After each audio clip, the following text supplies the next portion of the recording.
Bismillahirrahmanirrahim. Assalamualaikum warahmatullahi wabarakatuh. Innal hamdalillah, sesungguhnya segala bentuk kepujian, kemuliaan hanya milik Allah. Nahmaduhu wa nasta'inuhu wa nastaghfiruhu wa natubu ilaih. Oleh itu hanyalah kepada Allah kita sentiasa memuji dan kita sentiasa meminta segala bentuk pertolongan hanya daripada Allah, dan kita sentiasa meminta ampun dan juga bertaubat kepada Allah Subhanahu wa taala. Man yahdihillahu fala mudhillalah wa man yudlilhu fala hadiyalah. Kerana barang siapa yang telah Allah berinya taufik hidayah, maka tiada siapa yang mampu untuk menyesatkannya. Begitu juga barang siapa yang telah Allah sesatkan, maka tiada siapa yang mampu untuk memberinya taufik hidayah. Asyhadu an la ilaha illallah wahdahu la syarikalah wa asyhadu anna Muhammadan abduhu wa rasuluhu. Aku bersaksi bahawa tiada Tuhan yang berhak disembah dengan benar melainkan Allah semata, tiada sekutu baginya. Dan aku bersaksi bahawa Nabi Muhammad sallallahu alaihi wasallam merupakan hamba dan pesuruhnya. Qala Allah tabaraka wa taala, ya ayyuhalladzina amanu taqullaha haqqa tuqatih wa la tamutunna illa wa antum muslimun. Allah Subhanahu wa taala berfirman mengingatkan, wahai orang-orang yang beriman, bertakwalah kepada Allah dengan sebenar-benar takwa, dan jangan sekali-kali kamu mati melainkan dalam keadaan Islam. Wa qala ya ayyuhan nas ittaqu rabbakumul ladzi khalaqakum min nafsin wahidah wa khalaqa minha zawjaha وبث منهما رجالا كثيرا ونساء واتقوا الله الذي تساءلون به والأرحام إن الله كان عليكم رقيبا. Allah Subhanahu wa taala berfirman, wahai sekalian manusia, bertakwalah kepada pencipta kalian, iaitu Allah, yang mana Allah telah menciptakan kita semua dari jiwa yang satu, iaitu Adam. Dan dari jiwa tersebut diciptakan pasangannya, iaitu Hawa, dan dari keduanya dikembangbiakkan lelaki dan wanita yang ramai, kita semua. Oleh itu bertakwalah kepada Allah, kerana kepada Allah lah kita saling meminta, dan bertakwalah kepada Allah dalam kita menjalankan hubungan silaturahim sesama kita, kerana sesungguhnya ke atas kita Allah Maha mengawasi. وقال يا أيها الذين آمنوا اتقوا الله وقولوا قولا سديدا يصلح لكم أعمالكم ويغفر لكم ذنوبكم ومن يطع الله ورسوله فقد فاز فوزا عظيما. Dan Allah juga berfirman, wahai orang-orang yang beriman, bertakwalah kepada Allah dan sentiasa berkata dengan perkataan yang benar. Maka barang siapa yang melakukan dua perkara ini, nescaya Allah akan memperelokkan segala urusannya, Allah akan mengampunkan dosa-dosanya. Maka barang siapa yang mentaati Allah dan Rasul, sesungguhnya dia telah menang dengan kemenangan yang besar. Amma ba'd, fa inna asdaqal hadithi kitabullah wa khairal hadi hadi Muhammad sallallahu alaihi wasallam. Ketahuilah sebaik-baik perkataan hanyalah perkataan Allah, iaitu Al-Quran, dan sebaik-baik petunjuk dalam kita beragama hanyalah petunjuk baginda Nabi Muhammad sallallahu alaihi wasallam. Wa syarrul umuri muhdatsatuha fa inna kulla muhdatsatin fid din bid'ah wa kulla bid'atin dalalah wa kulla dalalatin finnar. Dan ketahui juga bahawa seburuk-buruk perkara dalam agama adalah perkara yang diada-adakan tanpa sebarang dalil dan contoh. Dan setiap perkara baru yang diada-adakan tanpa dalil dan contoh dalam agama, ia merupakan perkara yang sangat dicela, iaitu perkara bid'ah. Dan setiap perkara bid'ah pasti akan menjerumus pelakunya cepat atau lambat kepada kesesatan. Dan setiap kesesatan tempatnya tidak lain tidak bukan adalah di neraka Allah. Alhamdulillah. Alhamdulillahilladzi bi ni'matihi tatimmus salihat.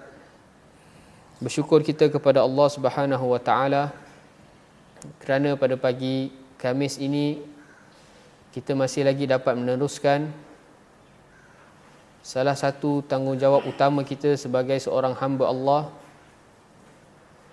iaitu menuntut ilmu agar menjadi hamba yang betul-betul menjalankan tanggungjawab dan tujuan ia diciptakan. Walillahil hamdu wa minna.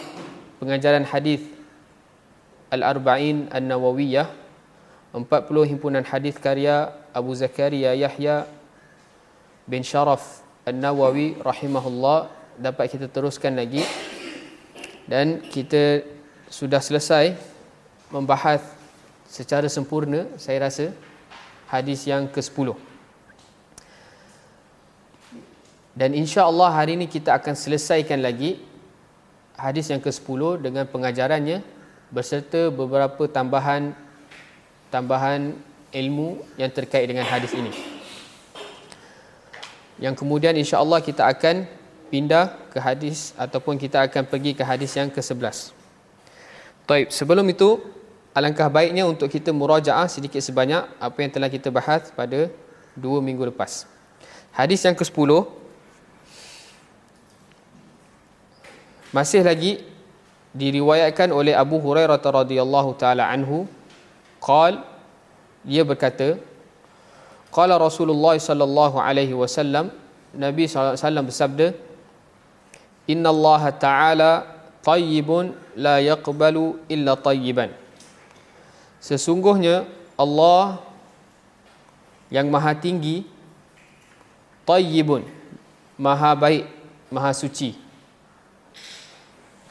la yaqbalu illa tayyiban, dan Allah yang maha sempurna, maha suci dari segala bentuk kekurangan dan aib, tidak akan menerima dari hambanya melainkan yang baik. Baik dari segala sisi kehidupan seseorang hamba, dari baik perkataannya, perbuatannya, apatah lagi i'tiqadnya. Dan telah kita bahas tayyib dari kehidupan seorang hamba yang terbaik adalah mengikuti cara umat yang terbaik, yang telah Nabi SAW jamin bahawa mereka adalah kurun yang terbaik, sebagaimana sabda Nabi SAW, khairul kuruni qarni thumma alladhina yalunahum thumma alladhina yalunahum. Sebaik-baik kurun, sebaik-baik manusia, sebaik-baik generasi adalah generasi aku, kurun aku. Iaitu siapa? Siapa? Generasi dan yang hidup bersama Nabi SAW, para sahabat. Mereka adalah sebaik-baik manusia dalam kita nak mencontohi semua sudut kehidupan. Summal ladzina yalunahum. Kemudian generasi yang berikutnya, iaitu para tabi'in. Orang yang bertemu dengan para sahabat tetapi tak sempat bertemu dengan Nabi SAW. Summal ladzina yalunahum. Kemudian kurun yang seterusnya, iaitu para tabi'u at-tabi'in. Orang yang bertemu dengan para tabi'in tetapi tak sempat bertemu dengan para sahabat. Jadi 3 kurun terbaik ini adalah sandaran dan contoh untuk kita terapkan, baik dari segi kehidupan kita secara menyeluruh, apatah lagi dalam bab agama. Kerana mereka adalah manusia-manusia yang telah dijamin oleh Nabi SAW sebagai manusia yang terbaik, dan perkara yang terbaik hanyalah akan diterima oleh Allah yang Maha Baik. Okay, kemudian Nabi SAW sambung, wa innallaha amara al-mu'minina bima amara bihil mursalin. Dan sesungguhnya Allah telah memerintahkan kita orang-orang yang beriman sebagaimana yang telah Allah perintahkan para mursalin, para utusan Allah. Okay, kita murajaah. Okay, potongan yang pertama, innallaha ta'ala tayyibun la yaqbalu illa tayyiban, itu adalah secara umum. Sesungguhnya Allah maha baik, maha suci dari segala bentuk kekurangan dan aib, tidak akan menerima dari hamba-Nya melainkan yang baik. Makna kata apa? Setiap perbuatan yang kita lakukan, setiap perkataan yang kita lafazkan, setiap pemahaman yang kita ambil sebagai panduan iktikad kita, tidak akan diterima oleh Allah melainkan ia baik. Dan yang baik kita dah bahas, yang berasal daripada Al-Quran dan Sunnah atas pemahaman para salaful ummah. Itu secara umum. Akan tetapi dalam hadis ini sebenarnya Nabi SAW ingin membawakan perkara yang khusus. Daripada umum, Nabi khususkan. Apa itu? Nabi sebut, sesungguhnya Allah telah memerintahkan kita orang-orang beriman sebagaimana yang telah Allah perintahkan para mursalin, para utusan Allah. Apa yang Allah perintahkan? Nabi SAW bawa firman Allah, ya a'udzubillahi minasyaitonirrajim, ya ayyuhar rusul kulu minat tayyibati wa'malu salihah. Wahai para utusan, makanlah dari perkara-perkara yang baik dan lakukanlah amal soleh.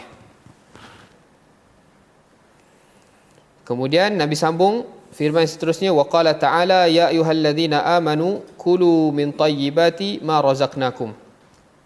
Allah Subhanahu wa taala berfirman, wahai orang-orang yang beriman, makanlah dari benda yang baik yang telah kami rezekikan. Jadi apa bab khusus yang Nabi nak tekankan soal yang baik dalam hadis ini? Apa dia?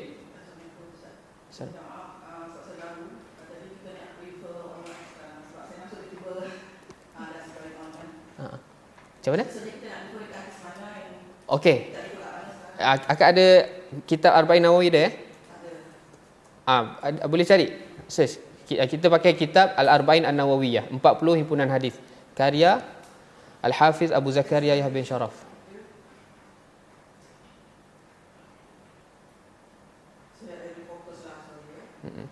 Mungkin tukhrij al-hadis huna. Arba'in Nawawi, 40 hadis.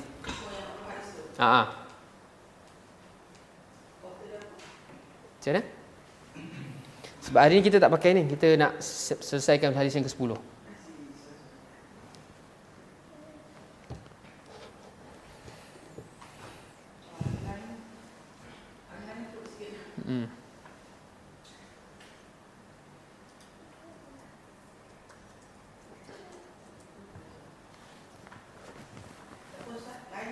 Lain tak okey. Dia hadis ke-10 dalam kitab 40 hadis tu. 40 hadis An-Nawawi. Hadis yang ke-10. Okay, tapi tak ada, kejap ana cari kat sini.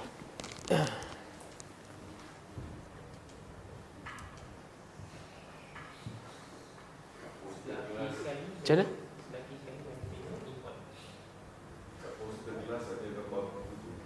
Import. Adakah ada dalam ni?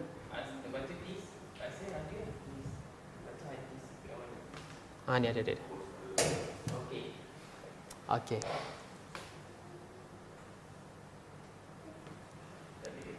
Tapi ni bahasa Arab lah. Tak apalah. Ni hadis dia.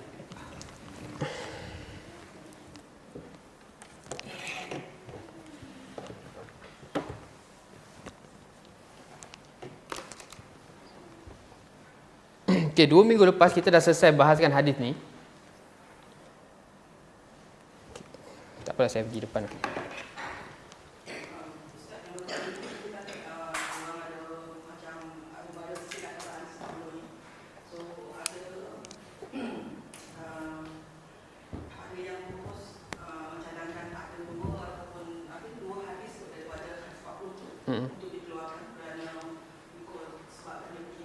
Ya, saya tahu. Ada hadis nombor 8. Hadis nombor 8. Sebab itu terkait dengan perintah jihad. Kan? Tapi kita dah selesaikan syubhat, betul tak? Kita dah selesaikan syubhat yang mana orang menganggap Nabi SAW seakan-akan hadis itu secara zahirnya bunuh semua manusia sampai mereka mengatakan qaulul la ilaha illallah. Tapi an-nas di situ ada perbahasan para ulama. Bukan semua manusia. Boleh rujuklah insya-Allah siri-siri yang lepas. Okey, hari ini kita akan murajaah, tapi saya sebenarnya hari ini saya nak tekankan tentang doa. Perbahasan tentang doa. Sebab setelah Nabi SAW menerangkan tentang sesungguhnya innallaha ini putih.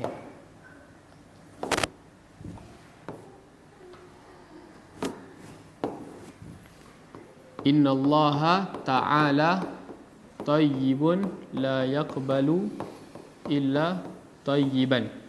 Okey, tadi saya bahas poin yang pertama ni, secara umumnya Allah, sesungguhnya Allah yang maha tinggi, maha baik. Okey, ini adalah salah satu sifat ataupun nama Allah. Maha baik maksudnya apa? Allah maha suci, maha bersih dari segala bentuk kekurangan dan aib. Kemudian apa akibat dia daripada nama Allah yang maha baik ini? La yaqbalu illa tayyiban. Allah tidak menerima daripada hamba-Nya melainkan yang baik. Okay, tayyiban ni nakirah. Bila nakirah ia secara umum. Secara umum kehidupan kita seorang hamba. Jika kita nak amalan kita, perbuatan kita, percakapan kita diterima oleh Allah, mestilah benda itu kena baik. Secara umum. Tetapi hadis ini dia ada pengkhususan dia dari bab tayyib ini. Iaitu apa? Makanan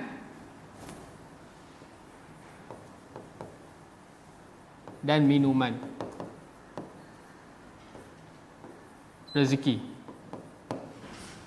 Makanan, minuman dan rezeki. Itu bab khusus hadis ini yang Nabi khususkan daripada perkataan innallaha tayyibun la yaqbalu illa tayyiban. Boleh faham Sebab tu Nabi sebut wa innallaha, dan sesungguhnya Allah amaral mu'minina, telah memerintahkan orang-orang yang beriman bima amara bihi al-mursalun, dengan apa yang telah Allah perintahkan dengannya, iaitu perintah kepada para utusan Allah. Apa perintahnya? Firman Allah dalam surah Al-Mu'minun ayat 51, ya ayyuhar rusul kulu minat tayyibati wa'malu salihah.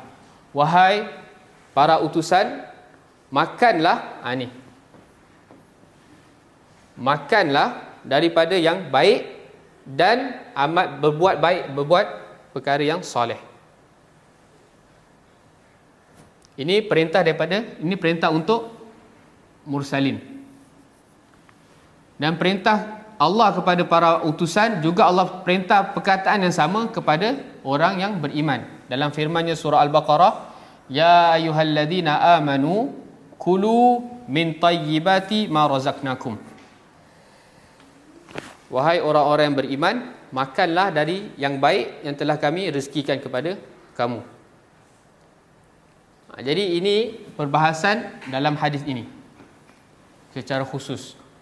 Makanan dan minuman yang baik dan juga rezeki yang kita dapatkan juga harus baik, sehingga kita dapat penerimaan di sisi Allah. Sesungguhnya Allah yang maha baik. Kemudian Nabi SAW bawakan contoh efek ataupun akibat daripada kita melalaikan perkara yang baik, apatah lagi di sisi makan, minuman dan juga rezeki. Nabi bawakan cerita ataupun bawakan contoh, thumma dzakara, kemudian Nabi menyebut ar-rajula, seorang lelaki, yutilus safar. Yutil panjang, safar berpergian. Dia sangat lama dalam berpergian. Bukan 2-3 hari tapi 2-3 bulan. Dan perkataan yutil di sini kita dah bahas. Ada para ulama mengatakan bahawa safar dia ni, kalau Nabi SAW sebut thumma dzakara rajula fis safar, pun dah faham dia bermusafir, betul tak? Kemudian Nabi nak menceritakan seorang lelaki berada di permusafiran, dah cukup. Tapi Nabi tambah yutil kat sini, panjang, lama. Maksudnya apa? Safar dia ni bukan safar biasa, safar untuk jihad ataupun untuk haji. Jadi safar ketaatan. Kemudian safar dah lama, safar dalam bentuk ketaatan. Ash'atha wa aghbara. Ash'ath ni kusut masai, ia lebih kepada sifat rambut. Rambutnya kusut masai. Aghbara, mukanya berdebu, keadaannya berdebu. Dahlah dia yutilu safar, keadaan juga menyedihkan. Keadaan dua menyedihkan ni juga para ulama menegaskan ataupun menerangkan, ia menunjukkan orang yang berdoa ni, yang Nabi bawa contoh ni, dahlah dia bersafar untuk jihad, untuk haji, dan dia seorang yang zuhud, tak mementingkan dunia, dia lebih mementingkan akhirat, tak mementingkan penampilan. Itu maksud dia. Dan semua satu-satu yang Nabi sebut ni adalah semua antara sebab-sebab diistijabnya doa. Bermusafir, keadaan kusuk masai, dan kita dah bawa setiap daripada poin ni hadis kan. Kemudian yamuddu yadaihi ila sama', dan dia mengangkat tangannya ke langit, meminta kepada Allah yang berada di atas langit. Ya Rabb, ya Rabb, wahai Tuhan, wahai Tuhan. Ini pun salah satu cara untuk kita dapat doa yang mustajab. Kita bertawasul dengan nama-nama dan sifat Allah. Dan banyak ayat-ayat dalam Al-Quran Allah mengajarkan kita sebut perkataan apa? Rabbana atina fid dunya hasanah wa fil akhirati hasanah wa qina adzabannar. Rabbana hab lana min azwajina wa dhurriyyatina qurrata a'yun. Jadi ini semua Nabi nak menerangkan bahawa orang ni semua dah mencukupi syarat untuk doa dia dimustajabkan oleh Allah. Akan tetapi Allah mustajabkan doa dia ke tidak? Tidak. Sebab apa? Wa mat'amuhu haram. Makanan yang dia makan daripada sumber yang haram, ataupun makanan yang dia makan adalah makanan yang haram secara zat ataupun secara kas, bagaimana dia dapatkan. Wa mashrabuhu haram. Minuman dia juga yang sama, daripada hasil yang haram. Wa malbasuhu haram.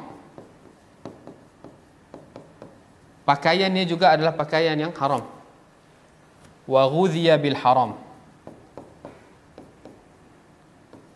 Dan dia dikenyangkan ataupun digizikan dengan benda yang haram.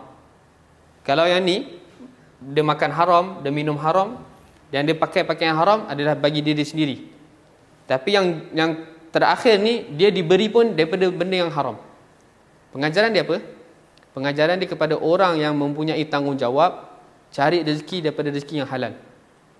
Kadang anak kita tak bersalah, tapi kalau kita beri makanan yang haram, efek kepada ibadah dia. Fa anna yustajabu lidzal, fa anna yustajabulah. Bagaimana Allah nak makbulkan doa dia? Sebab apa? Sebab apa Allah tak makbulkan doa dia? Sebab makan haram, minum haram, pakaian haram. Sebab apa benda haram tu menyebabkan dia tak diterima doa? Sebab ni, innallaha tayyibun la yaqbalu illa tayyiban.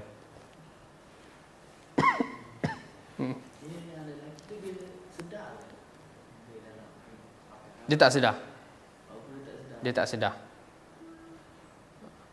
Kalau dia sedar, dia bertaubat.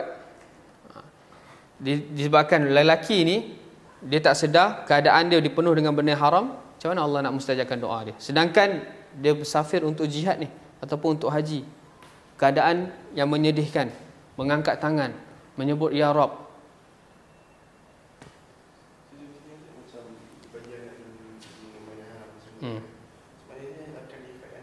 Pasti. Dalil dia apa ini? Wa ghudhiya. Ghudhiya ni mabniun lil majhul. Diberi gizi ataupun dikenyangkan. Maknanya orang memberi dia makan. Okey, tapi fa anna yustajabu lidzalik, bagaimana nak dimakbulkan ataupun diistijabkan baginya doa? Adakah Allah tidak makbulkan langsung? Ataupun mungkin Allah makbulkan? Ada harapan.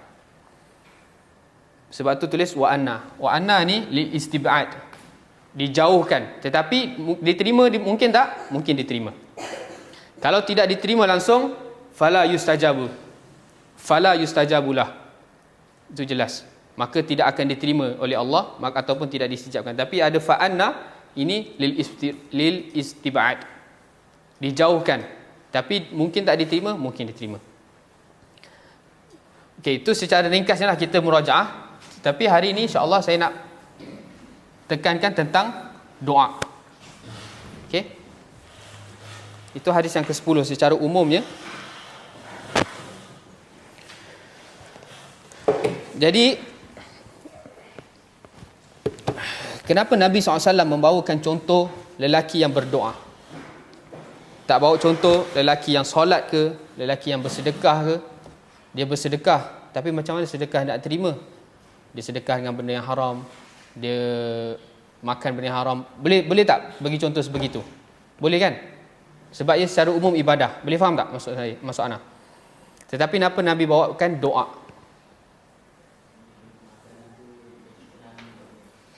Tak, bukan anak highlight tu. Anak highlight kenapa Nabi bagi contoh ibadah yang tidak diterima ni adalah doa. Bukan ibadah solat ke, ibadah zakat ke, ibadah biru walidain. Boleh faham tak? Bukan juga. Dia bukan ringan. Sebenarnya ibadah doa ni adalah ibadah yang sangat agung di sisi Allah. Sebab tu, kita dah bahas kan minggu lepas, 2 minggu lepas, doa ni, walaupun dia makan benda yang haram, dia minum benda yang haram, dia berdoa tidak dimustajabkan. Di dunia ni dia tidak mustajabkan, tapi dia dapat kemungkinan yang 2. Kita dah bahas hadis dia kan? Betul tak? Mana-mana Muslim dalam hadis yang sahih, dia berdoa selama mana doanya bukan doa keburukan ataupun doa yang memecahkan silaturahim, pasti akan mendapatkan 3 perkara.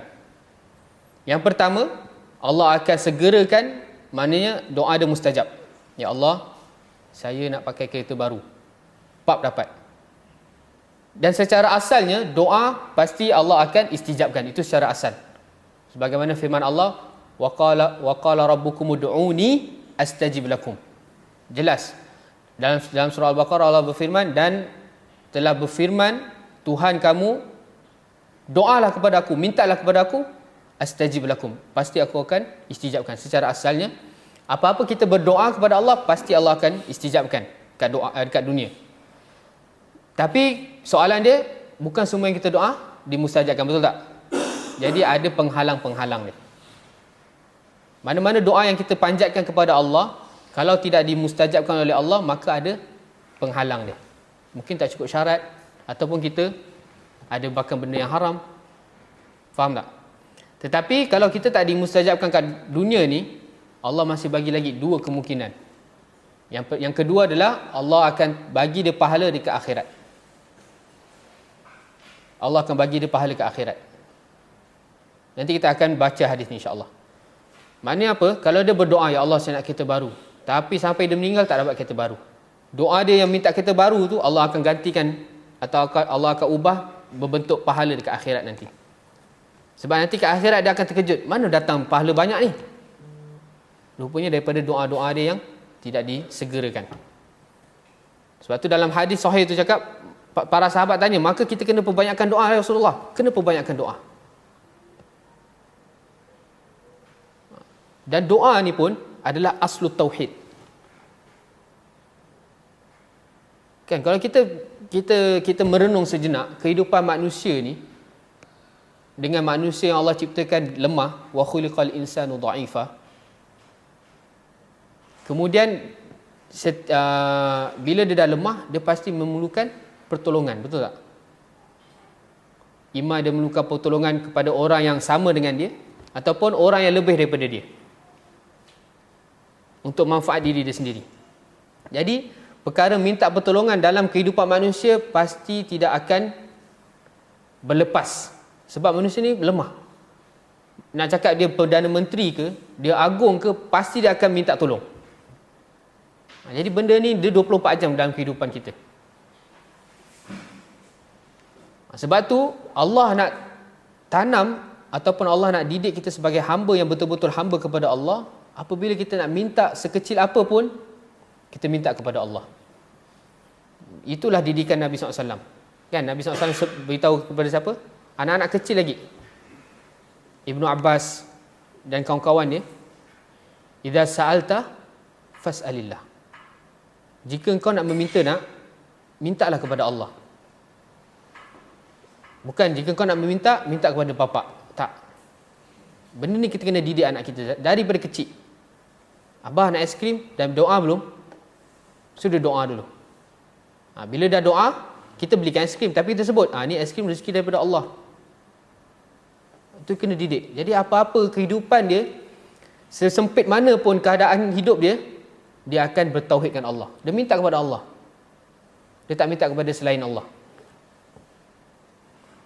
Itu sebab tu Nabi SAW bawakan contoh doa. Itu yang kedua kan. Yang pertama, Allah akan segerakan istijabnya doa dekat dunia, dia dapat kereta baru. Ataupun kalau dia tak dapat kereta baru, dia akan dapat pahala dekat pada mahsyar. Sampai ada riwayat hadis menerangkan, orang yang melihat orang yang dapat pahala hasil daripada doa dia tak mustajab, orang lain yang melihat pahala tu, dia menyesal, kenapa aku tak banyak berdoa dekat dunia. Tak, kita dalam kehidupan kita ni pasti ada masalah dan pasti ada permintaan apa yang kita inginkan. Kan kadang selipar terputus, doa, ya Allah bagilah aku selipar baru. Apa-apa dalam sebab tu para salaf kalau dalam solat sunat diorang, sujud diorang antara sujud yang terlama. Ada yang diriwayatkan para salafus soleh ni, dia solat sunat lepas maghrib, lepas tu akhir sujud, bukan akhir lah, tak semestinya akhir sujud, dalam keadaan sujud tu dia lama sampai masuk isyak, dia berdoa minta kepada Allah. Okay? Jadi hari ini kita nak bahas sedikit sebanyak tentang doa.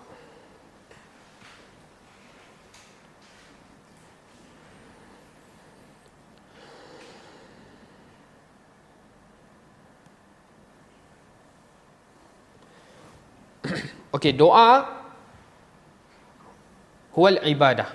Itu poin pertama. Doa adalah ibadah.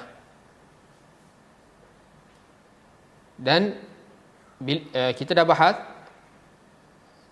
ketika mana kita bahas tentang uluhiyatullah, keesaan Allah dalam kita beribadah.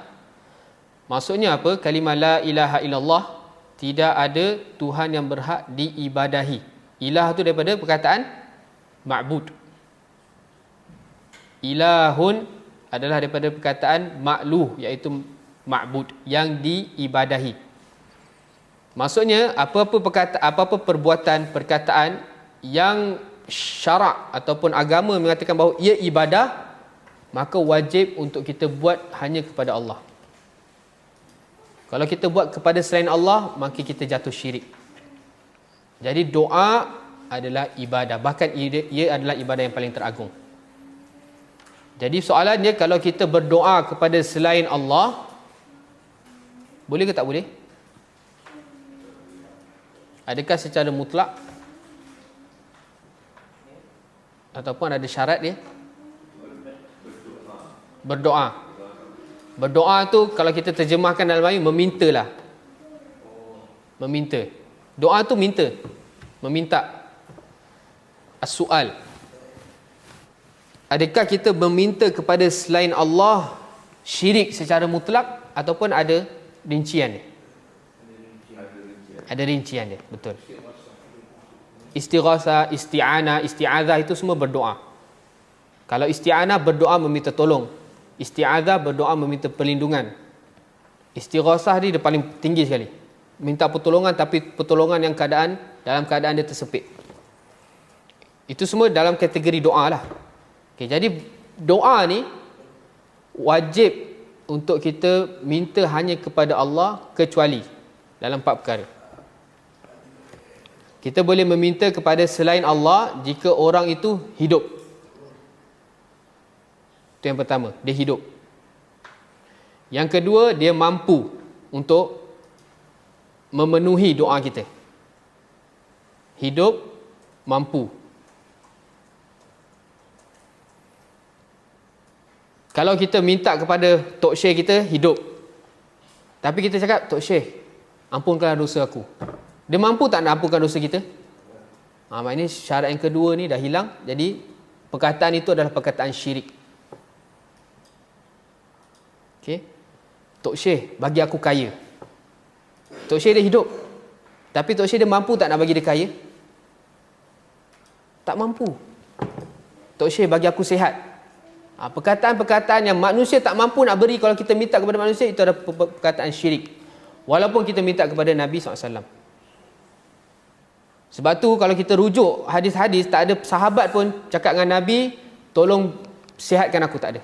Nabi doalah kepada Allah supaya bagilah aku kesembuhan. Okay. Yang pertama dia hidup, yang kedua dia mampu. Jadi kalau kita nak minta doa kat orang, boleh, sebab semua orang mampu berdoa. Tetapi kalau kita minta doa kepada orang, maknanya kita ada ketipisan tauhid kat situ. Seolah-olah Allah tak mendengar doa kita, Allah mendengar doa dia. Tapi secara asalnya boleh ke? Boleh. Sebab dia mampu untuk berdoa. Yang kedua, dia hadir, bukan ghaib. Walaupun dia hidup, dia mampu, tapi dia hadir depan kita. Tok Syekh itu hidup, mampu nak bagi duit lah. Tok Syekh, saya nak RM50. Tapi Tok Syekh dia kat Mekah. Syirik. Sebab Tok Syekh dia adalah manusia yang serba sangat kekurangan. Kalau dia seakan-akan dia meminta, walaupun Tok Syekh dia hidup dan Tok Syekh dia mampu nak buat, tapi Tok Syekh dia ghaib, seakan-akan Tok Syekh dia tu memiliki salah satu sifat Allah, Maha mengetahui setiap yang ghaib. Itu jadi kesyirikan. Kata kalau kita di luar kawasan, kita telefon ibu kita kan, kita minta tolong ibu kita. Okey, kalau telefon bukan ghaib. Ghaib tu maksudnya orang tu tak tahu pun kita minta kat dia. Oh, okey. Kalau kita duduk macam ni, mak kita kat rumah, kita cakap, mak, tolong saya, mak. Syirik. Tapi kalau kita telefon, mak, tolong doakan saya, itu tak apa. Sebab mak kita dengar. Okey. 3 syarat tu. Minta maaf, bukan 4, 3. Dia kena hidup. Jadi orang yang semua yang mati ataupun minta kat kubur, semua dah adalah perbuatan yang dapat menjerumus pada kesyirikan. Bahkan syirik akbar. Kena berhati-hati. Kemudian dia mampu untuk memberikan ataupun memenuhi. Jadi apa-apa permintaan kita kepada makhluk yang hidup dan hadir, tapi kita minta perkara yang dia tak mampu untuk beri, berilah aku sihat, berilah aku ketenangan hati. Itu semua adalah hak milik Allah. Dan yang ketiga adalah dia hadir. Okay, jadi poin yang pertama, doa adalah ibadah.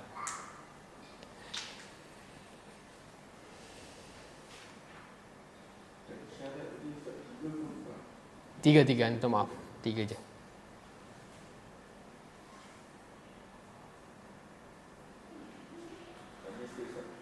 Fadal. Tanggapan sebagian orang meminta contoh dia seorang ustaz untuk berdoakan atau contoh tiga anak yang sakit, dia minta tolong ustaz doakan. Sebab dalam hati kita, dalam fikiran kita, ustaz tu punya doa lebih mustajab. Itu tanggapan yang betul tak betul? Dia ada 2 sisi lah. Sisi yang pertama, secara asalnya kita tidak boleh melarang benda yang boleh. Meminta doa boleh. Itu salah satu tawassul yang diperbolehkan. Okay? Tawassul untuk dia berdoa, orang alim, minta doa orang alim. Yang kedua, sisi yang sisi lain dia, kita ada sedikit ketirisan tauhid kepada Allah. Itu tidak boleh nafikan. Okay? Sebab doa, sebab tu kita cakap dalam hadis dhaif tapi makna dia sahih, ad-doa silahul mu'min. Doa itu adalah senjata orang mukmin, senjata orang beriman. Maksudnya apa? Senjata hati dan senjata fizikal dia. Dia sakit, senjata dia apa? Dia doa minta kepada Allah supaya disihatkan. Kan? Dia sedih, senjata dia apa? Dia doa kepada Allah supaya dia dapat kegembiraan dan lain sebagainya. Jadi sebenarnya sebaiknya kita berdoa sendiri. Kita ubah diri kita supaya kita dapat sampai kita anggap bahawa doa kita akan dimustajabkan. Kita hilangkan daripada halangan-halangan doa yang tak mustajab. Kenapa kita nak minta kat orang, akhirnya diri kita tak berubah. Tanggapan bahawa doa ustaz tu lebih mustajab daripada doa kita. Tanggapan atas sebab soleh dia. Kalau sebab dia tanggapan tu sebab biasa saya Tanggapan tu boleh. Tanggapan tu boleh. Sebagaimana Omar meminta doa kepada Abbas kan. Sebab dia melihat dia lebih soleh daripada. Benda tu terjadi di kalangan para salafus salih. Tanggapan tu tak ada masalah. Tetapi orang soleh, orang awam. Tetapi sebagai seorang yang jujur dalam menyampaikan ilmu, dia kena sampaikan walaupun sesoleh mana pun, dia jangan sini aku doakan kau, tak. Dia kena didik masyarakat, dia kena didik orang-orang awam ni supaya hati dia semua kepada Allah. Itu yang pertama. Tetapi perkara tu boleh tak boleh? Boleh. Boleh faham tak? Tapi asal rumah Sahih tu sahih. Itu juga asal yang sahih sebagai hujah kita. Umar tak minta kepada Nabi, sedangkan Umar berada di hadapan kubur Nabi SAW. Sebab Nabi dah hilang syarat yang pertama tadi. Nabi dah meninggal. Tapi situasi doa Sayyidina Umar kepada Abbas dalam situasi yang sudah genting, bukan sikit-sikit je kita doa. Betul. Sebab tu saya cakap benda ni tak jadi masalah. Tetapi kita kena didik masyarakat kita. Kita kena didik anak-anak kita. Apa-apa permintaan, fas'alillah. Minta kepada Allah. Jangan sikit-sikit je tu harap kat ustaz. Sikit-sikit je ustaz-ustaz. Akhirnya ada ketirisan tauhid dia. Faham tak? Itu akibat dia. Dia dah jadi satu budaya. Dah jadi satu, bukan budaya, musibah dah. Sebab tu kita kena bahas kepentingan doa ni. Okay, yang first kali, doa adalah ibadah. Bila kita sebut ibadah, Allah nak kita buat. Dan Allah nak kita buat hanya kepada Dia. Bahkan selalu. Betul tak? Semakin banyak kita berdoa, semakin sayanglah Allah kepada kita. Kalau tak dimustajabkan pun, kita dapat pahala. Kalau tak dapat pahala, tadi belum habis yang ketiga yang pertama tadi dimustajabkan doa. Yang kedua, kalau tak dimustajabkan pun, dia dapat pahala dekat padang mahsyar. Yang ketiga, dia akan dielakkan dari bentuk musibah yang setara dengan doa dia.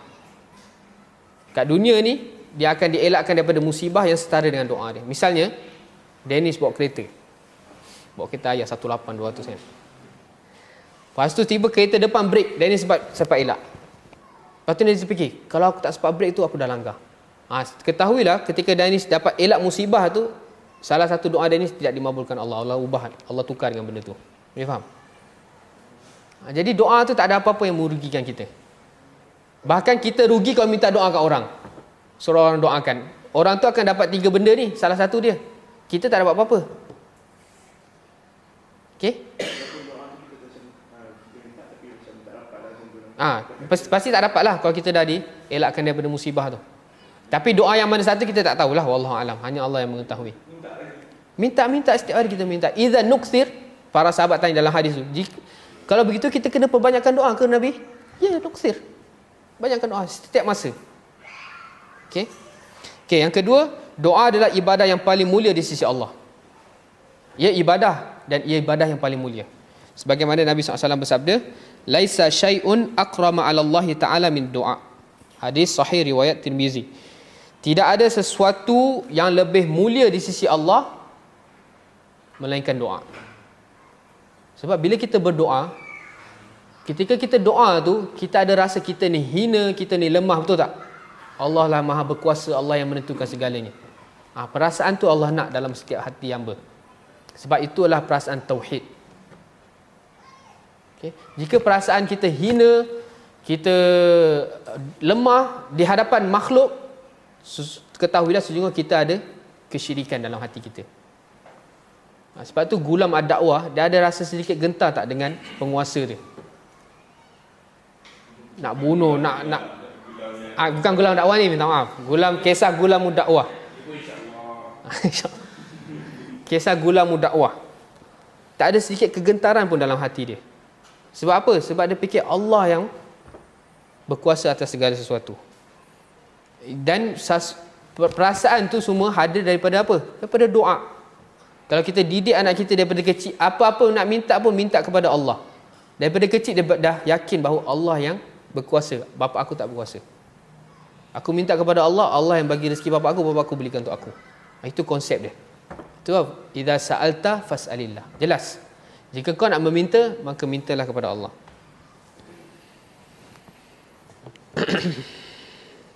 Okey, poin yang ketiga, Allah murka terhadap orang-orang yang meninggalkan doa. Nampak tak kepentingan doa ni? Dalam hadis sahih, Nabi SAW bersabda, "Man lam yas'alillah ghadaballahu alaih." Barang siapa yang tidak meminta kepada Allah, Allah nescaya murka terhadap dia. Sebab apa? Sebab orang yang tak berdoa ni, Allah sifatkan apa? Sombong.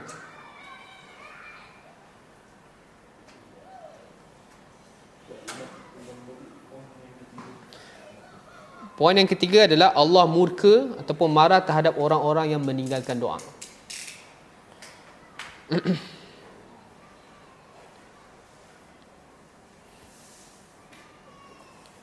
Okay, poin yang kelima, orang yang paling lemah, orang beriman yang paling lemah adalah orang beriman yang jarang berdoa.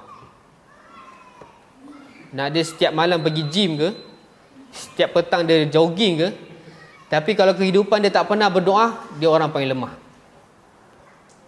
Sebab kekuatan tu datang daripada siapa? Daripada Allah. La haula wala quwwata illa billah. Hasbiyallahu wa ni'mal wakil. Okay. Dalam hadis sahih Nabi SAW bersabda, a'jazun nasi man ajaza anid du'a. Orang yang paling lemah adalah orang yang meninggalkan doa. Kisah Ghulam ad-Dakwah, dia kena ada kisah dulu. Dia tak boleh cakap Ghulam ad-Dakwah je, nanti orang salah faham. Kisah Ghulam ad-Dakwah. Badan dia besar ke? Dia ada tentera ke? Dia ada kawan-kawan yang backup dia ke? Tak ada, dia sendiri, budak kecil bahkan. Bahkan guru dia dah telah dibunuh. Tapi dia ada siapa? Ada Allah. Dia orang paling kuat. Betul tak? Dia orang paling kuat.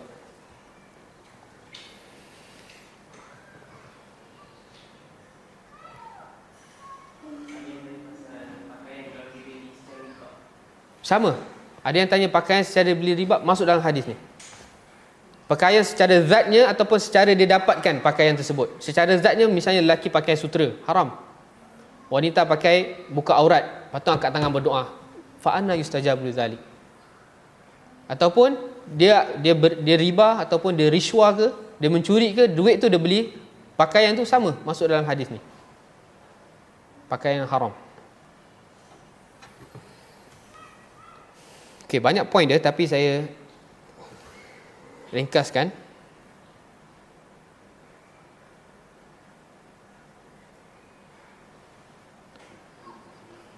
Okey.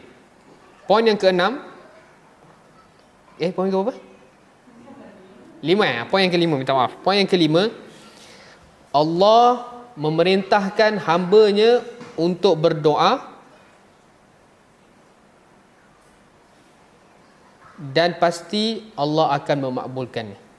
Itu secara asal dia. Dalam firman Allah surah apa?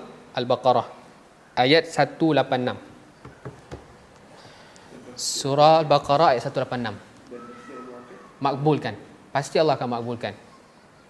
Allah berfirman, "Wa idza sa'alaka 'ibadi anni fa inni qarib ujibu da'watad da'i idza da'an." Dan apabila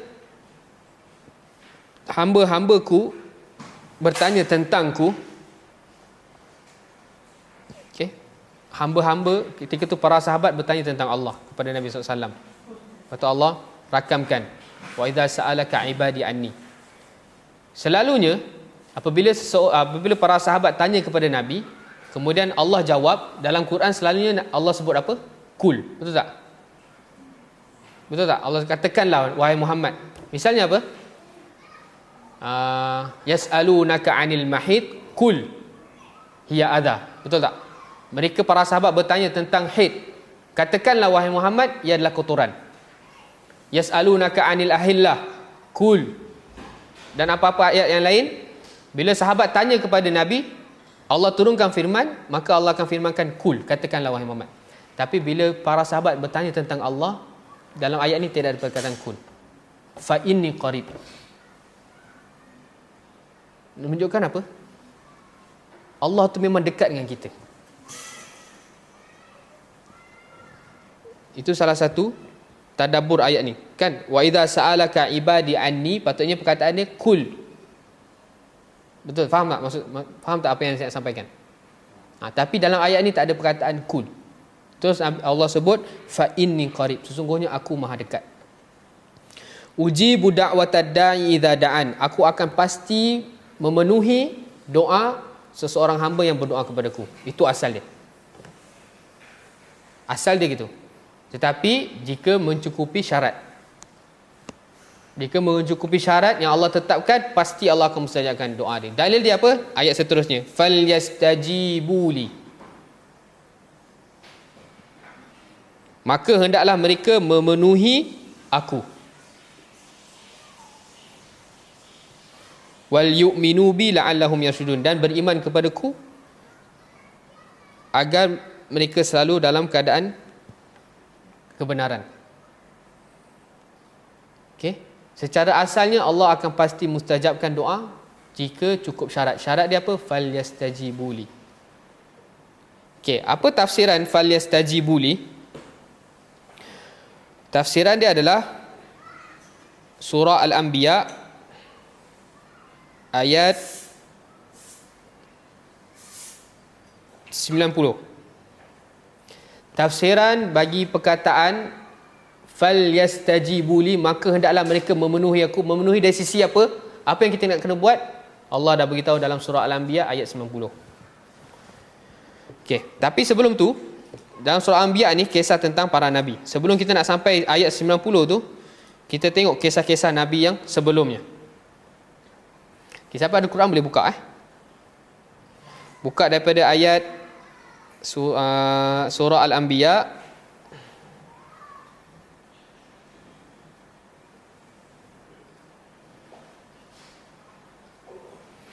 ayat 83.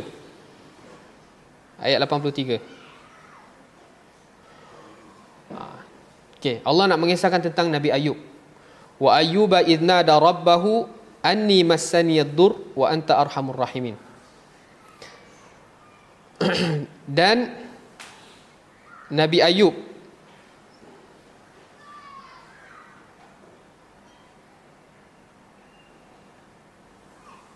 ketika dia menyeru ataupun minta kepada Allah, ya Allah, sesungguhnya telah ditimpa kepada aku penyakit dan engkaulah yang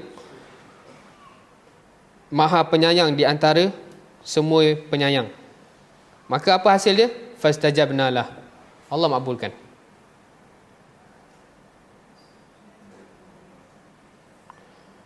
Kemudian kisah Dhannun. Siapa Dhannun? Nabi siapa? Nabi Yunus.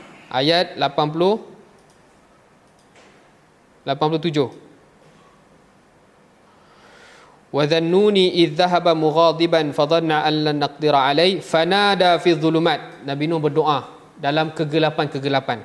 Ada berapa kegelapan ketika Nabi Yunus ditelan ikan paus? Ada berapa kegelapan? Zulumat, 3 kegelapan. Kegelapan malam, kegelapan laut, kegelapan perut ikan. Tetapi ketika itu Nabi Yunus tetap berdoa kepada Allah. Alla ilaha illa ant subhanaka inni kuntu minadh dhalimin. Lepas tu hasil dia apa? Fastajabnalah, Allah makbulkan doa dia. Begitu juga Nabi Zakaria. Dah tua, dah beruban, isteri dia dah apa? Orang panggil? Dah menopause, tak boleh nak melahirkan lagi. Tapi dia tetap berdoa kepada Allah, Rabbi la tadharni fardan wa anta khairul warithin. Ya Allah, jangan kau tinggalkan aku sendiri. Sesungguhnya engkau lah yang maha memberi waris, maha memberi rezeki dalam anak. Lepas tu hasil dia apa? Fastajabna lah wa wahabna lahu Yahya. Dan akhirnya Nabi Zakaria dapat rezeki anaknya bernama Yahya. Okey, ayat 90 tu. Syarat fastajibu li tadi, ayat Baqarah tu, tafsiran dia ayat ni. Innahum kanu yusari'una fil khairat. Tu poin yang pertama. Innahum kanu yusari'una fil khairat. Adalah mereka sentiasa bersegera dalam kebaikan. Nak Allah istijabkan doa, pasti Allah istijabkan doa, tapi penuh syarat dia. Fastajibu li. Para anbiya ni semua Allah makbulkan doa dia. Sebab apa? Innahum kanu yusari'una fil khairat. Solat saf pertama. Apa lagi? Pergi majlis ilmu, dia yang pertama. Setiap kebaikan yusari'u, dia cepat. Bukan setakat buat je, dia adalah orang yang pertama. Dia saling berlomba. Kemudian maksudnya apa? Keadaan dia adalah keadaan yang sentiasa dalam takwa. Bukan setakat dia buat khairat je, dia cepat dalam buat khairat. Keadaan bertakwa, keadaan diri dia tu dah islah. Jangan cerita tentang makanan, minuman tu memang dia tinggalkan lah, yang haram. Bukan dia tinggalkan saja, segala kebaikan dia cepat. Bila keadaan dia dah macam tu, wa yad'unana raghaban wa rahabah. Dia berdoa kepada Allah dalam keadaan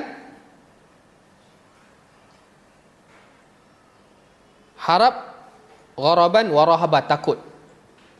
Raghaban berharap, rahabah takut, khauf.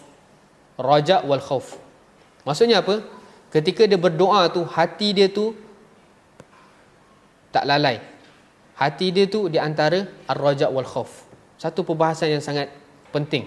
Apa itu ar-raja? Berharap. Berharap terhadap apa? Rahmat Allah, kasih sayang Allah. Allah Maha penerima taubat. Allah lah yang paling baik. Allah lah yang paling penyayang, pengasih. Itu perasaan tu kita ada. Tapi dalam keadaan yang sama juga kita kena rasa apa? Warahaba, khauf, takut. Allah yang paling keras azabnya. Allah yang paling murka terhadap orang-orang yang ingkar. Jadi kena balance.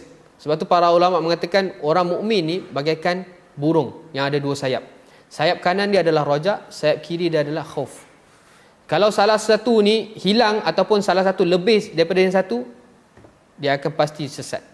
Contoh dia apa? Khawarij. Kelompok Khawarij ni, dia lebih kepada apa? Khauf. Dia dah tak ada raja. Seakan-akan tu Allah dah tak ada rahmat. Buat maksiat dia, neraka selama-lamanya. Manakala Murji'ah pula, dia lebih kepada raja. Allah baik, kau buatlah apa? Yang penting solat. Buatlah tak apa, pergilah disco ke apa, nak jadi pondan ke tak apa. Yang penting kita solat, nangis sikit-sikit, dah tak apa. Dia dah tak ada perasaan khauf terhadap Allah. Itu bukan orang mukmin. Para anbiya ni yusari'una fil khairat wa yad'unana raghaban wa rahabah. Dia ada raja dan ada khauf. Baru adalah cinta yang hakiki. Jazakallah khair. Okey. Jadi kita kelas ngam-ngam 1 jam je, jangan lebih-lebih sebab dah banyak orang komplain dah. Okey, kita habiskan ni dulu. Wa kanu lana khashi'in. Jadi ada 3 poin. Wa kanu lana khashi'in.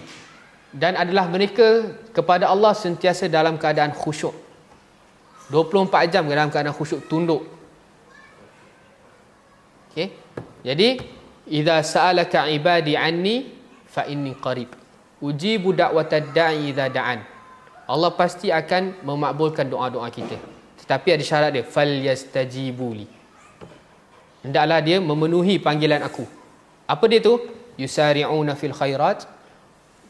Sentiasa berlomba-lomba dalam kebaikan, bukan setakat melakukan kebaikan, tapi berlomba-lomba dalam kebaikan. Kemudian dalam keadaan berdoa tu raghaban wa rahaba, adakan perasaan Ar-Rahman Ar-Rahim, adakan perasaan Malik Yaumiddin. Dalam surah Al-Fatihah tu Allah dah terangkan bagaimana nak mendatangkan cinta yang hakiki. Alhamdulillahi Rabbil Alamin, itu cinta. Segala puji bagi Allah, Tuhan semesta alam. Ya Allah, Engkaulah yang mencipta aku, Engkaulah yang memiliki aku, Engkaulah yang mengurus, mentadbir segala urusan aku. Ada perasaan apa tu? Perasaan sayang, cinta. Kemudian Ar-Rahman Ar-Rahim. Ya Allah, Engkaulah yang maha pemurah lagi maha penyayang. Rahmat Engkau sangat luas.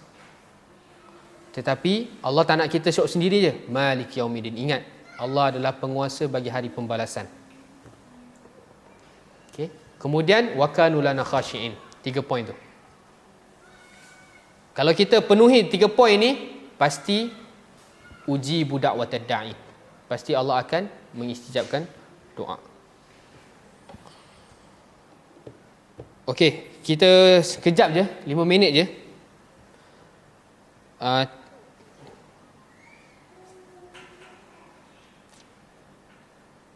Adab-adab dalam berdoa. Saya ambil poin je, saya tak sebut dalil. Okey, yang pertama, sebelum kita nak berdoa, poin yang pertama, mengucapkan pujian kepada Allah. Puji kepada Allah. Anta arhamur rahimin, anta khairul warithin. Kalau nak doa dapat anak. Ada dalam hadis, barang siapa yang menyebutkan ni la ilaha illa anta, bukan, begitu juga doa para anbiya, dia sebut la ilaha illa anta subhanak, dia mensucikan Allah, puji kepada Allah.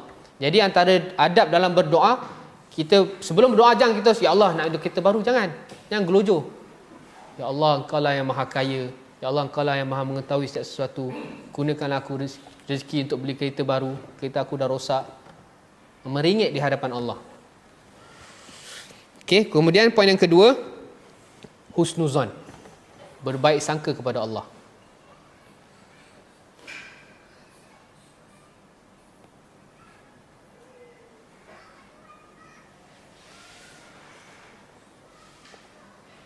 Maksudnya berbaik sangka kepada Allah macam mana? Kalau misalnya kata kita tak dapat, kita tahu itu yang terbaik. Dan Allah tak tinggalkan kita sedih sebab tak dapat je. Allah dah bercakap dah. Kalau kau tak dapat pun, kau dapat pahala lagi besar, lagi engkau perlukan ke akhirat nanti. Kita sentiasa berhusnuzan. Itu adab seorang hamba kepada penciptanya. Kemudian yang ketiga, setelah kita puji Allah, kita sentiasa bersangka baik kepada Allah, kita mengaku dosa-dosa kita di hadapan Allah. Jangan kita anggap, ya Allah, aku dah solat ni, aku tak pernah tinggal solat ni, ya Allah, bagilah. Seakan-akan dia tak pernah buat dosa. Jangan. Bagaimana Nabi Ayub, bagaimana Nabi Zakaria berdoa kepada Allah, Nabi Yunus, dia tak syok sendiri, ya Allah, aku dah berdakwah lama tau, dia yang tak nak terima. Tak, ya Allah, kuntu minadh zalimin, aku daripada orang yang zalim. Mengaku dosa kita.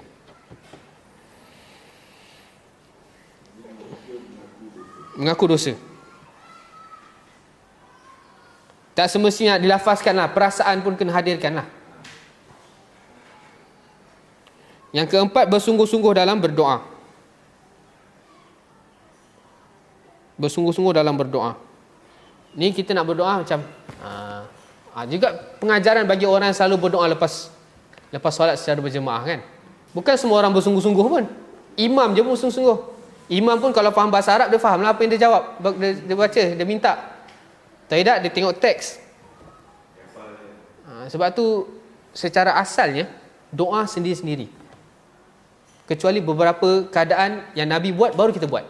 Seperti doa kunut, doa istisqa. Selain tu tak ada.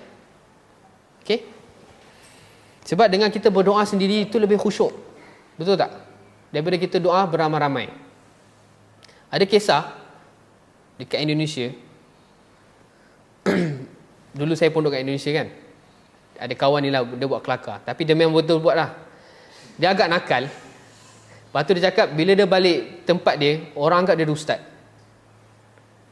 Lepas tu akhirnya bila dia sampai, doalah saya, doakanlah doa. Semua kat tangan. Lepas tu cakap, aku nak doa apa ni? Akhirnya dia baca apa? Huwa huma hum, hiya huma hunna. Tahu tak? Tasrif sorof. Amin. Antum. Amin. Antum. Nampak? Musibah dia, orang jahil. Tak faham apa yang disebut. Semua amin kan? Tapi jangan tirulah. Maksudnya apa? Maksudnya doa yang terbaik adalah doa kita faham maksud doa tu. Kemudian kita betul-betul mengharap kepada Allah. Rahaban wa gharaba. Gharaban wa rahaba.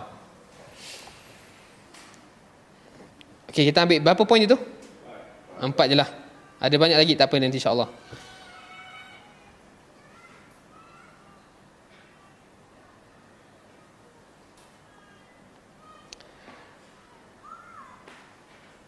Okey, hadis yang saya sebut tentang 3 yang Allah janjikan bagi orang yang berdoa. Hadis dari Abu Sa'id. Nabi SAW bersabda, "Ma min muslim yad'u bida'watin laisa fiha ithmun wala qati'atur rahim." Mana-mana orang yang Islam, dia selama mana dia Islam, dia nak bermaksiat ke, dia nak makan benda haram ke, dan apa ke, selama dia masih dekat daerah Islam, yad'u bida'watin laisa fiha ithmun, dia berdoa kepada Allah dengan satu doa yang mana doa tu tidak tergandung dosa. Ya Allah, aku nak pergi disco, tu pasti tak disijabkanlah, ada dosa. Wala qati'atur rahim, dan doa tersebut tidak doa yang mengandungi memutuskan silaturahim, dosa silaturahim.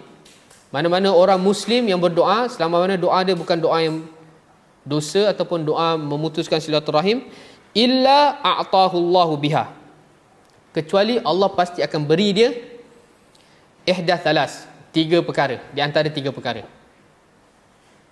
Mana-mana Muslim nak dia isap rokok ke, dia bermaksiat ke, apa ke, yang penting dia masih Islam, dia berdoa dan doa dia tak ada terkandung dosa ataupun memutuskan silaturahim, pasti Allah akan beri antara 3 benda ni. Yang pertama, imma an yu'ajjala lahu da'watah, imma Allah akan segerakan permintaan dia, dan segera yang permintaan ni kena cukup syarat, falyastajibuli. Okey, tu kena cukup syarat.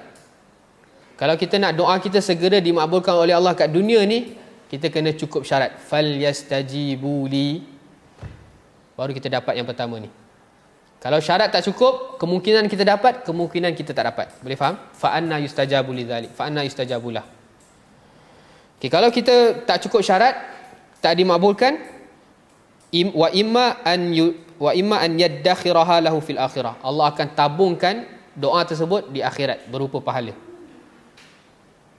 Ataupun wa imma an yakuffa anhu minas su'i bimithliha, ataupun Allah akan menghilangkan daripadanya keburukan yang semisalnya. Okey.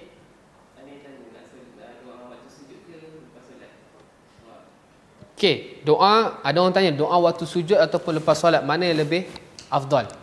Yang lebih afdal adalah doa di dalam sujud, sebagaimana hadis yang sahih.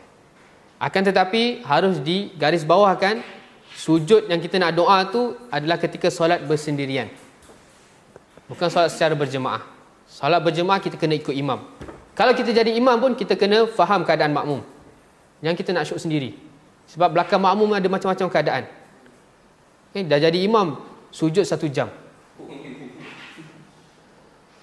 Ataupun dah jadi makmum, imam dah Assalamualaikum warahmatullahi wabarakatuh, baru dia bangkit daripada sujud. Itu semua tak menepati sunnah. Kalau nak betul-betul sujud untuk berdoa, bangun tengah malam, kan? Allah turun di sepertiga malam akhir. Man yad'uni astajibalah. Barang siapa yang nak doa ni, sekarang Allah ada ni, aku nak makbulkan. Bangun tengah malam, solat tahajud, sujud tu doa lah, apa-apa doa. Tetapi ingat, kalau nak dimakbulkan, dicepatkan di dunia, falyastajibuli, cukupkan syarat tu. Yusari'una fil khairat wa yad'unana raghaban wa rahaba wa kanu lana khashi'in. Tapi kalaulah tak dimustajabkan pun, walaupun kita dah cukup syarat, ketahuilah Allah dah tabung doa tersebut berupa pahala dekat akhirat, ataupun nanti ada apa-apa musibah yang akan berlaku, Allah akan elakkan. Kita tak ada kerugian satu pun untuk kita berdoa. Okey adik? Boleh? Nak apa-apa minta ke Allah, okey? Boleh tak? Nak aiskrim lepas ni minta ke Allah. Ya Allah, saya nak aiskrim.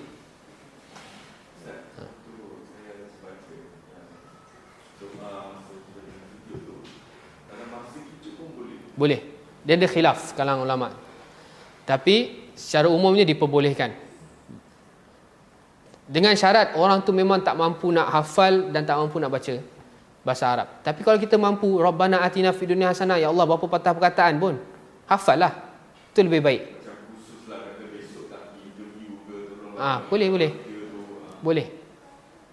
Boleh. Diperbolehkan. Okey. Wallahu taala alam. Kita tutup majlis kita dengan tasbih kafarah. Subhanakallahumma wa bihamdik, asyhadu an la ilaha illa ant, astaghfiruka wa atubu ilaik. Assalamualaikum warahmatullahi wabarakatuh. كتاب الله ترقى جنانه وتنال عظيم الأجر والغفران.